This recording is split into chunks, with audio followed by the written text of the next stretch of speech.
Assalamualaikum warahmatullahi wabarakatuh. Halo anak-anak semua. Hari ini kita akan belajar tema 3, subtema 2, pembelajaran ke-1. Sudah siap untuk belajar hari ini? Kalau sudah siap, yuk kita mulai belajarnya. Masih ingatkah kamu apa fungsi dari iklan? Ya, fungsi iklan adalah untuk memberikan informasi mengenai suatu barang atau jasa. Iklan juga bisa digunakan untuk memasarkan produk yang dijual. Ingat, iklan harus dibuat semenarik mungkin agar dapat membuat yang melihatnya menjadi tertarik. Nah, media penyampaian iklan itu ada dua. Ada media cetak dan ada media elektronik. Kemarin kita sudah mempelajari penyampaian iklan melalui media cetak. Ya, sekarang kita akan mempelajari penyampaian iklan melalui media elektronik. Kalau media cetak itu adalah surat kabar, majalah, koran. Kalau media elektronik itu radio dan televisi. Nah, sekarang di sini ada percakapan. Diperhatikan baik-baik. Di sini Dayu berkata, "Semalam aku melihat iklan tentang obat sakit perut baru untuk anak-anak di televisi loh." "Wah, sudah ada iklan baru lagi. Sepertinya itu produk baru ya?" Kemudian Dayu menjawab, "Betul. Iklan itu menarik karena iklannya dibuat seperti film." Lalu Lani menanggapi, "Ternyata media iklan itu bermacam-macam ya. Kalau kamu suka iklan di media cetak seperti koran atau majalah, atau iklan di media elektronik?" Kemudian Udin menjawab, "Kalau aku lebih suka media elektronik karena gambarnya dapat bergerak dan ada suaranya, jadi lebih seru." Lani menjawab lagi, "Kalau aku suka kedua-duanya, sekalipun iklan di media elektronik memang terdengar lebih seru, tapi iklan di media cetak juga banyak yang bagus. Gambar-gambar yang dipergunakan memiliki warna yang cerah dan kalimat iklannya juga bagus-bagus." Jadi, anak-anak di sini sedang membahas iklan yang baru saja muncul di televisi. Ada iklan elektronik. Dan mereka membandingkan dengan iklan pada media cetak. Sekarang kita akan cari tahu apa perbedaan dari iklan pada media cetak dengan media elektronik. Kalau iklan pada media cetak itu menggunakan gambar ya utamanya. Nah, gambarnya pada iklan media cetak itu bervariasi dan biasanya menggunakan warna-warna yang cerah supaya yang melihat tertarik. Kemudian pada media cetak itu menggunakan kalimat-kalimat iklan yang menarik.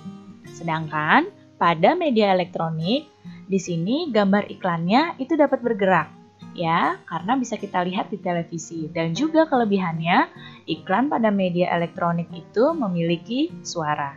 Jadi ini perbedaannya ya antara iklan pada media cetak dengan iklan pada media elektronik.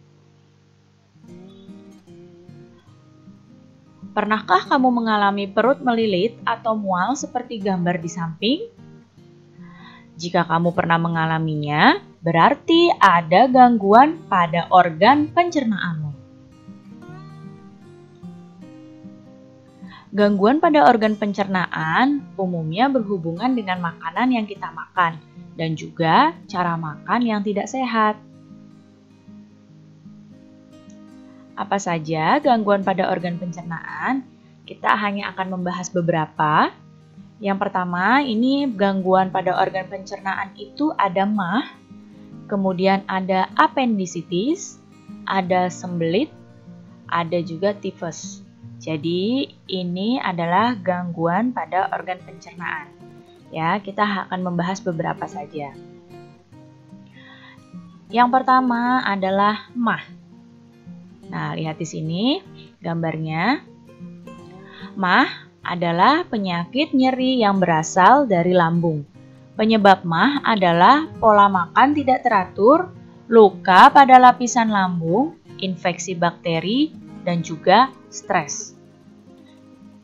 Kemudian gejalanya adalah perut rasa perih, mual, dan kembung.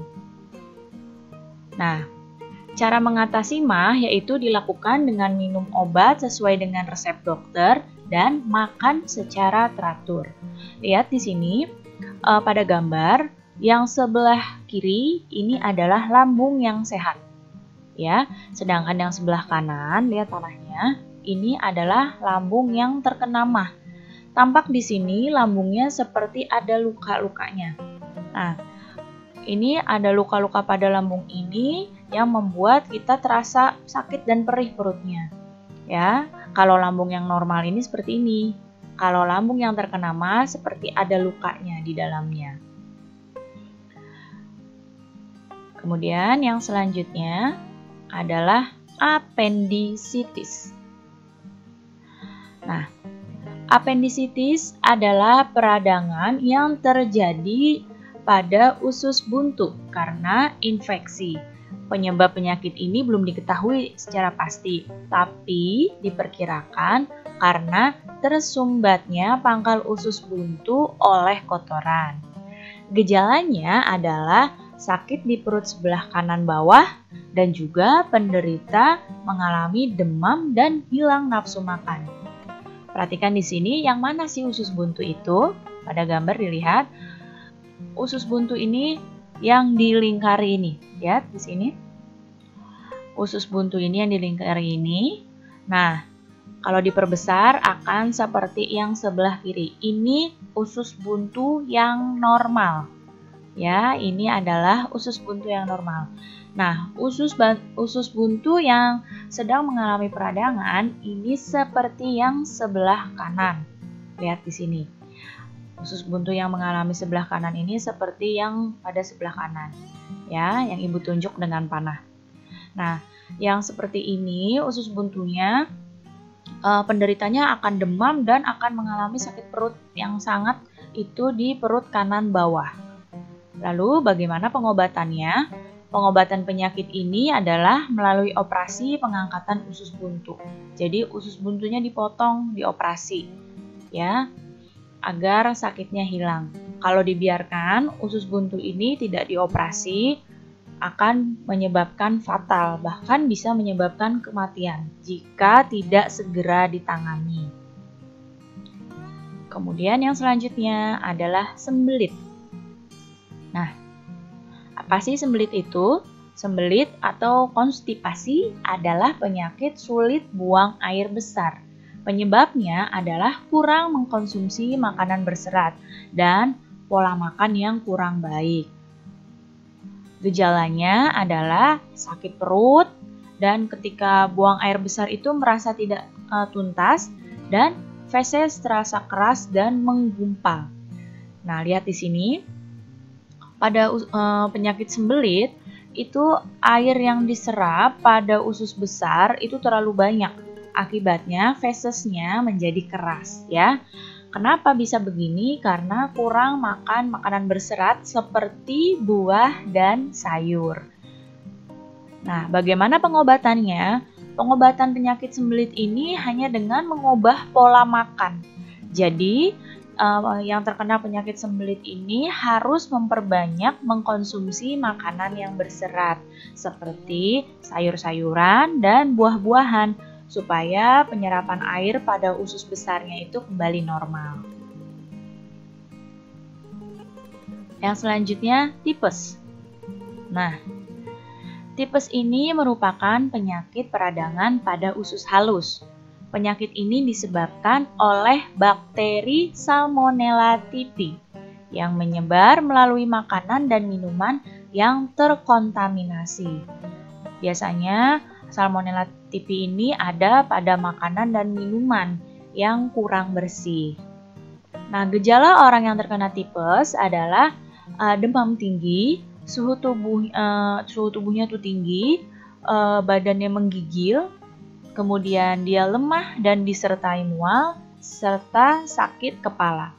Lihat pada gambar, ini adalah bakteri Salmonella typhi yang berwarna merah ini. Lihat ya.